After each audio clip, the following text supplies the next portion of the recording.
Alright, तो हम concept समझेंगे एंटी कोलिनर्जिक ड्रग्स का। या तो एंटी कोलिनर्जिक ड्रग्स बोला जाए, या मस्कैरिनिक और निकोटिनिक एंटागोनिस्ट या रिसेप्टर ब्लॉकर बोला जाए, या तो हम बात करें पैरासिम्पैथोलाइटिक्स की, तो आपकी सारी बातें एक हैं। अब हम बात करते हैं बेसिकली कि किस तरीके से एंटी कोलिनर्जिक्स का क्लासिफिकेशन है। तो देखिए, क्लासिफिकेशन का पार्ट लर्न करना, ये आपका पार्ट है, आप इसको याद कर लेंगे। लेकिन हाँ, आप इसका एक इस तरीके से ओवरऑल जितने भी ड्रग हैं आप इनका यूज़ देखिए तो natural alkaloids, atropine, semi synthetic derivative, और सिंथेटिक कंपाउंड में आपके माइड्रियाटिक्स हैं, एंटी सिक्रेटरी एंटी पाज्मोडिक कंपाउंड्स हैं, वेसिको सेलेक्टिव हैं, और एंटी पार्किंसोनियन है। तो बेसिकली ये जो कैटेगरी है ये आपको ड्रग्स ओवरऑल सारी याद करनी है। अब किस तरीके से इनका क्या फार्माकोलॉजिकल एक्शन है उसको हम वन बाय वन पढ़ते हैं। देखिए, एंटी कोलिनर्जिक्स मीन्स कहीं ना कहीं ये कोलिनर्जिक जो रिसेप्टर है, लाइक मस्कैरिनिक रिसेप्टर अगर ब्लॉक करते हैं तो एंटी मस्कैरिनिक बोल दिया जाएगा। अगर ये निकोटिनिक रिसेप्टर को ब्लॉक करेंगे तो भी ये एंटी कोल मीन्स मस्कैरिनिक और निकोटिनिक रिसेप्टर को अगर ब्लॉक करते हैं दैट इज एंटी कोलिनर्जिक्स। अब जो एनएम रिसेप्टर को ब्लॉक करती है drug that is neuromuscular blocking agent, क्योंकि NM receptor is located in the neuromuscular junction, and those blocking the NN receptor is actually located on the ganglia, sympathetic and parasympathetic ganglia, and the drugs who blocks the NN receptors are called ganglionic blockers. तो anticholinergic drugs can be ganglionic blockers, can be neuromuscular junction block neuromuscular blocking agent, or anti-muscarinic or anti-nicotinic drugs. Atropine, which is obtained from the Atropa belladonna, and scopolamine, which is L-hyoscine, are natural alkaloids that acts as non-selective antagonist at all muscarinic receptor. ये जो standard आपका, जैसे हमने cholinergic में पढ़ा कि acetyl choline वहाँ पे स्टैंडर्ड न्यूरोट्रांसमीटर है, उसी तरीके से एंटी कोलिनर्जिक्स की जो मेन स्टैंडर्ड ड्रग है वो है एट्रोपिन और एस्कोपोलामिन, और जो कि हमको एट्रोपा बेलाडोना से मिलती है। ये इसका the levo isomer are much more active than the dextro isomer. Atropine जो है रेसमिक फॉर्म में अवेलेबल होती है, जबकि स्कोपोलामिन का एल हायोसिन फॉर्म होता है। ये जीपैट में ऑलरेडी पूछा है, इसलिए मैंने इस पॉइंट को इंसर्ट किया है। अब देखिए, in addition to many other classes of drugs, बहुत सारी ड्रग्स होती हैं जो कि एंटी मस्कैरिनिक, जैसे आपकी ये पूरी ड्रग्स हैं ये तो एंटी कोलिनर्जिक है ही हैं, साथ ही साथ इनके अलावा अगर हम बात करें तो all tricyclic anti depressant, phenothiazines, antihistamines, disopyramide possess significant anti muscarinic action. तो इस पॉइंट को आपको याद रखना है, ताकि जब आप कभी ट्राईसाइक्लिक एंटी डिप्रेसेंट पढ़ते हैं, फिनोथायाजिन पढ़ते हैं, एंटीहिस्टामिनिक या डेसोपायरामाइड, तो वहाँ पे आप कोरिलेट कर पाएँ। चूँकि एंटी मस्कैरिनिक को अभी हम डिटेल पढ़ने वाले हैं, तो आपकी जो अंडरस्टैंडिंग बनेगी वो आप इनके लिए एप्लीकेबल कर पाएँ। फार्माकोलॉजिकल एक्शन की अगर हम बात करते हैं तो देखिए, जैसे बोल दिया गया कि एट्रोपिन जो है सारे मस्कैरिनिक रिसेप्टर नॉन सेलेक्टिव होता है और सारे के सारे मस्कैरिनिक रिसेप्टर पे वर्क करता है, ब्लॉक करता है उनको। सीएनएस की अगर बात करें तो atropine is a mild, atropine कैसा होता है, सीएनएस स्टिमुलेंट होता है, बट प्रोमिनेंट नहीं, mild CNS stimulant. Whereas scopolamine जो सीएनएस डिप्रेसेंट होता है, राइट। तो जब स्कोपोलामिन सीएनएस डिप्रेसेंट होता है, it means that is why जब एट्रोपिन सीएनएस स्टिमुलेंट होता है और एस्कोपोलामिन सीएनएस डिप्रेसेंट होता है, तो इस चूंकि एस्कोपोलामिन की जो एमनेसिक प्रॉपर्टी है, एमनेसिक किसको बोलते हैं, जो ड्रग पार्शियल और टोटल लॉस ऑफ मेमोरी के लिए रिस्पॉन्सिबल हो, तो वो एमनेसिक ड्रग होती है।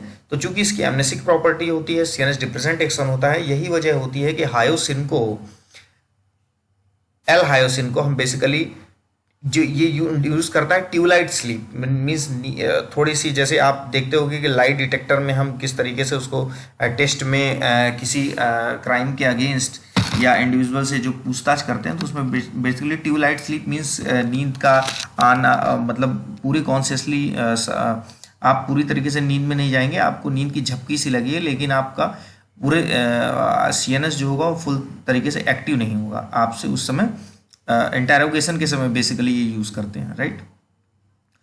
Transdermal patch of स्कोपोलामिन applied on the behind the pinna, transdermal patch स्कोपोलामिन का पिन्ना, ईयर पिन्ना के बिहाइंड यूज़ करते हैं। और बेसिकली इसका पर्पज ये होता है क्योंकि जो सेंट्रल नर्वस सिस्टम में वेस्टिबुलर एपरेटस है, वो जो वेस्टिबुलर एपरेटस है बेसिकली ईयर में, उस वेस्टिबुलर एपरेटस को सप्रेसेंट एक्शन देती है। और वेस्टिबुलर एपरेटस चूंकि वजह बनता है मोशन सिकनेस का, तो कई बार हम कहते हैं कि मोशन सिकनेस में स्कोपोलामिन को हम यूज़ करते हैं because it is vestibular suppressant.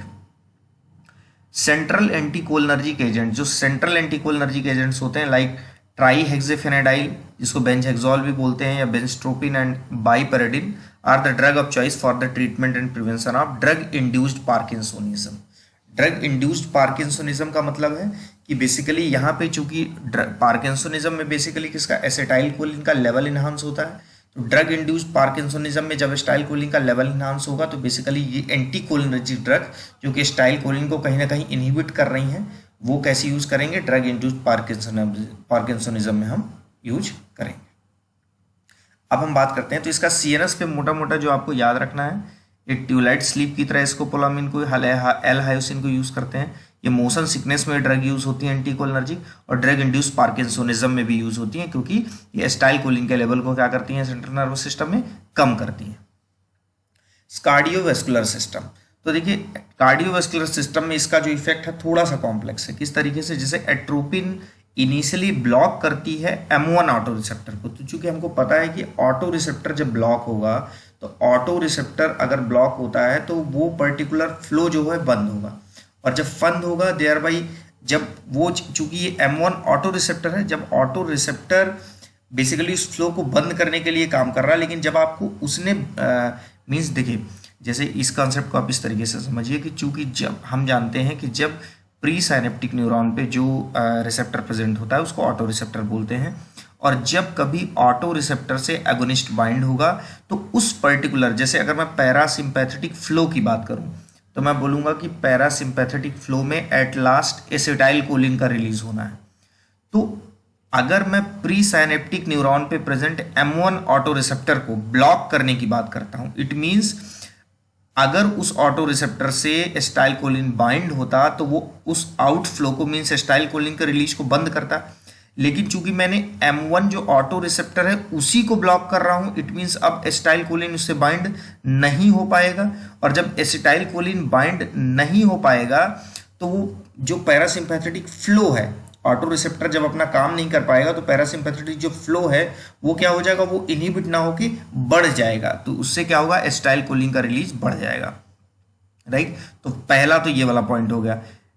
और ये but causes tachycardia due to inhibition of post synaptic M2 receptor, बस बाद में देखा गया कि इनिशियल इफेक्ट तो इसका ये है कि M1 ऑटो रिसेप्टर से वेगल नर्व से एंडिंग से thereby augmented acetylcholine release करेगा और कॉज क्या करेगा, tachycardia due to inhibition of post synaptic M2 receptor. अब हम देखते हैं atropine is useful in the treatment of arrhythmia like AV block and डिस्टेलिस, क्योंकि एट्रोपिन क्या कर रहा है, हार्ट रेट को इंक्रीज कर रहा है by inhibiting the M2 receptor. M2 receptor क्या करता है, through acetyl choline heart rate को डाउन करता है, इसीलिए एज अ एट्रोपिन क्या करता है, AV ब्लॉक या डिस्टेलिस इंड्यूस ब्रेडिकार्डिया में भी हम इसको यूज करते हैं क्योंकि हार्ट रेट को इंक्रीज करता है। ब्लड प्रेशर में इसका बहुत वर्सेटाइल इफेक्ट है, लाइक जैसे अगर हम बात करें तो basically since cholinergic impulses are not involve in the maintenance of vascular tone, जो कोलिनर्जिक जो नर्व होती हैं बेसिकली वो वेस्कुलर टोन के लिए प्रोमिनेंटली रिस्पॉन्सिबल नहीं होती, जिसकी वजह से हम कई बार ये कहते हैं कि BP पे कोलिनर्जिक इफेक्ट प्रोमिनेंटली नहीं है, वो EDRF मैकेनिज्म वो अलग है। तो जब नर्व नहीं है तो इसलिए जब एंटीकोलिनर्जिक ड्रग्स भी कहाँ पे बाइंड करेंगे, इट मीन्स वहाँ पे एंटीकोलिनर्जिक का भी कोई बहुत प्रोमिनेंट इफेक्ट नहीं होगा। लेकिन अगर टैकीकार्डिया और वैसोमोटर सेंटर स्टिमुलेशन होता है तो राइज इन BP होता है, जबकि मस्कैरेनिक इफेक्ट के थ्रू जब हिस्टामिन रिलीज होगा तो वो डायरेक्ट वैसोडाइलेटर एक्शन होगा, और वो हाई डोज पर होता है और वो β2 रिसेप्टर के थ्रू होता है, गैंग्लियोनिक स्टिमुलेशन, राइट, जिसकी वजह से BP क्या होगा, कम होगा। आईज में बात करें तो आईज में दो चीजें हैं, देखिए ये आपका आई का स्ट्रक्चर है बेसिकली आइरिस का, और ये जो है ये वाली ये मसल, ये जो लाइनिंग ग्रुप में ये सर्कुलर मसल है और ये रेडियल मसल है। तो अब यहाँ पे बोला जा रहा है कि सर्कुलर मसल को हम क्या बोलते हैं, स्फिंक्टर पिपुलाई, राइट, और रेडियल मसल को हम क्या बोल रहे हैं, डायलेटर पिपुलाई।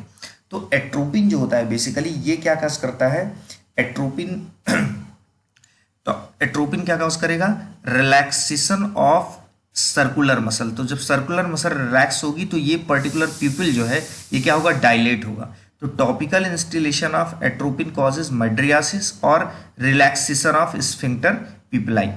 और जब ये कॉज करेगा एबॉलिशन ऑफ लाइट रिफ्लेक्स, क्योंकि जब आपने इसको पिपल को स्ट्रेच किया with the help of atropine, dilate किया, तो अब वो लाइट के प्रेजेंस में भी वो डायलेटेड ही रहेगा, मींस उसका एकोमोडेशन नहीं होगा। तब हम बोलेंगे कि लाइट रिफ्लेक्स का क्या हो गया, एबोलिशन।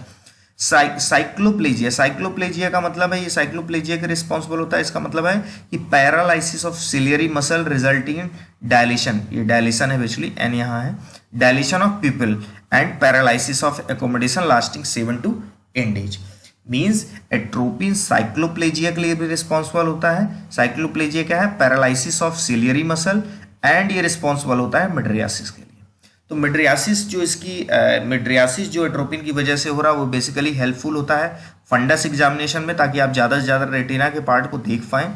और जो साइक्लोप्लेजिक नेचर होता है ये असेसमेंट में हेल्प करता है रिफ्रैक्टिव एरर के, means loss of error resulting in accommodation. और एंटीकोलिनर्जिक जो ड्रग होती हैं बेसिकली कॉन्ट्रा इंडिकेटेड होती हैं in the case of glaucoma. तो इस स्ट्रक्चर से आप देख सकते हो कि किस तरीके से रिलैक्सेशन ऑफ स्फिंक्टर पिपलाई जो एंटी मस्कैरिनिक ड्रग कर रही हैं या गैंग्लियनिक ब्लॉकर कर रहे हैं, जिससे पीपल क्या हो रहे हैं, डायलेट हो रही है। स्मूथ मसल की अब बात करेंगे तो देखिए स्मूथ मसल में जैसा कि हमने स्टाइल कोलिन के लिए पढ़ा कि मुंह ज़्यादातर जगह स्मूथ मसल क्या हो रही थी, कॉन्ट्रैक्ट हो रही थी।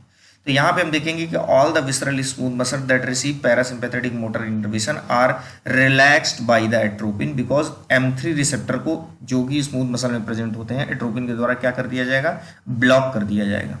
तो जैसे कि अगर लंग्स की बात करें तो ब्रोंकोडाइलेशन कॉज करता है, यही वजह होता है कि जो एंटीकोलिनर्जिक का इप्राट्रोपियम और ट्रियोट्रोपियम है उसको हम COPD और ब्रोंकियल अस्थमा में यूज करते हैं। एट्रोपिन जो है यूरेटर या यूरिनरी ब्लैडर, चूंकि स्मूथ मसल को रिलैक्स कर रहा है तो यहाँ पर भी स्मूथ मसल को रिलैक्स करेगा। तो जब रिलैक्स करेगा तो ये यूरिनरी रिटेंशन को प्रमोट करेगा, और यही वजह होती है कि अगर ये यूरिनरी रिटेंशन को प्रमोट करेगा तो बेसिकली ये क्या करेगा, यूरिनरी रिटेंशन को प्रमोट कर रहा है, और यूरिनरी रिटेंशन को प्रमोट करके यूरिनरी कॉन्टिनेंस इनकॉन्टिनेंस को बढ़ाता है।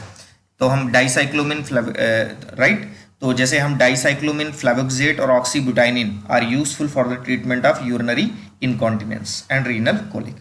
एंटीपाज्मोटिक जैसे GIT में भी ये क्या कर रहा है, डिक्रीज कर रहा है मोटिलिटी को, तो एज ए एंटीपाज्मोटिक हम यूज करते हैं like hyoscine anticholinergic drug, dicyclomine, propantheline, oxyphenonium and clidinium, इस तरीके से हम इसको यूज करते हैं। तो ये बहुत ही मतलब एक पॉइंटेड आपके आंसर यहाँ पे लिखे गए हैं जिसको आप आसानी से समझ सकते हैं। ग्लैंडुलर सिक्रीशन में बात करें तो चूंकि हमको पता है कि जितने भी सारे सिक्रीशंस होते हैं वो पैरासिम्पैथेटिक उस चीज को इंक्रीज करता है, तो यहाँ पे एट्रोपिन क्या होगा, markedly decrease sweat, salivary, tracheobronchial and lacrimal secretion.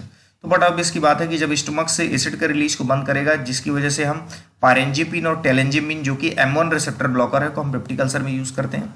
Anti secretary जो एक्शन होता है किसका, एंटीकोलिनर्जिक ड्रग्स का, वो हम यूटिलाइज करते हैं लाइक पायरोलेट को हम प्री एनेस्थेटिक मेडिकेशन के रूप में यूज करते हैं, right. Skin and eyes become dry, क्योंकि स्वेटिंग या जब वो ज़्यादा होगा तो स्किन क्या हो जाएगी, ड्राई होगी, और टॉकिंग एंड स्लोइंग में भी डिफिकल्ट, राइट। बॉडी टेम्परेचर की अगर बात करें तो ये एट्रोपिन क्या करता है, चूंकि स्वेटिंग को ये प्रमोट कर रहा है, तो rise in the body temperature occurs at high dose, it is due to both inhibition of sweating as well as stimulation of temperature regulating centre in the hypothalamus. Basically यहाँ पे मतलब means cholinergic में सारे secretion बढ़ रहे थे, anticholinergic सारे secretion को कम करेगा, और यही वजह होती है कि हम प्री एनेस्थेटिक मेडिकेशन में जो एनेस्थीसिया के पहले देते हैं ताकि ड्यूरिंग सर्जरी कोई म्यूकस का सिक्रेशन या इस तरीके से सिक्रेशन को हम इनहिबिट कर पाएं और सर्जिकल प्रोसीजर में हमको आसान हो, तो इसमें प्री एनेस्थेटिक मेडिकेशन में ग्लाइकोपायरोलेट देते हैं, जिसका पर्पज यही होता है एंटी सिक्रेटरी एक्शन। और एंटी सिक्रेटरी एक्शन होने की वजह से स्किन और आइज क्या हो जाती हैं, ड्राई हो जाती हैं, टॉकिंग एंड स्लोइंग में भी डिफिकल्ट। अब बॉडी टेम्परेचर की बात करें तो चूंकि हमारी स्वेटिंग क्या हो रही है, कम हो रही है, जिसकी वजह से टेम्परेचर बॉडी का रेज होगा। It is due to both inhibition of sweating as well as stimulation of temperature regulating centre in the hypothalamus. Childrens जो होते हैं चूंकि इनमें टेम्परेचर को रेज कर रहा है तो बेसिकली ये ससेप्टेबल होते हैं एट्रोपिन फीवर के लिए, तो बहुत इंपॉर्टेंट पॉइंट है, इसको आपको याद रखना पड़ेगा प्रैक्टिकली। कि चिल्ड्रन हाईली ससेप्टेबल होंगे एट्रोपिक फीवर के लिए। नेक्स्ट हम बात करते हैं एडवर्स इफेक्ट की। तो देखिए एडवर्स इफेक्ट में बेसिकली क्या है, एडवर्स इफेक्ट में जैसे हम देखें तो दीज इंक्लूड ड्राई माउथ, तो ये क्लियर है चूंकि सिक्रीशन कम हो रहा है, blurred vision due to mydriasis and cycloplegia, paralysis हो रही है सिलेरी मसल की, यूरिनरी रिटेंशन क्योंकि स्मूथ मसल रिलैक्स हो रही है, कॉन्स्टिपेशन क्योंकि जीआईटी का पेरिस्टाल्टी मूवमेंट स्लो हो रहा है, हाइपरथर्मिया क्योंकि शूटिंग ब्लॉक हो रही है, confusion and delirium and restlessness क्योंकि माइल्ड सीएनएस स्टिमुलेंट और डिप्रेसेंट एक्शन है। Anticholinergic drugs are counter indicated in glaucoma and BHP. ये बिटाइन हाइपरट्रॉफी ऑफ प्रोस्टेट, चूंकि ये यूरिनरी एक्सक्रीशन को क्या करती हैं, डिक्रीज करती हैं, जबकि बीएचपी में भी यूरिनरी जो एक्सक्रीशन है वो स्लो पड़ जाता है। तो ऑलरेडी एडिटिव इफेक्ट जो कि डेंजरस होगा, इसलिए ग्लाउकोमा और बीएचपी, ग्लाउकोमा में चूंकि आईओटी बढ़ता है तो ये वजह होती है एंटीकोलिनर्जिक का यूज हम नहीं करते हैं, right. So this is all about the anticholinergic drugs. तो आप एक कॉन्सेप्ट को क्रिएट कर पाए होंगे, तो इसमें पॉइंटेड चीज़ें लिखी हुई हैं जो कि आप समझ सकते हैं। और चूंकि जैसे कि हमने कोलिनर्जिक को बहुत डिटेल से पढ़ा था, तो वहाँ से आप इसकी मैकेनिज्म को एक दूसरे से कोरिलेट करके पढ़ेंगे तो आपकी अंडरस्टैंडिंग ज़्यादा बेहतर बन पाएगी। Thank you very much.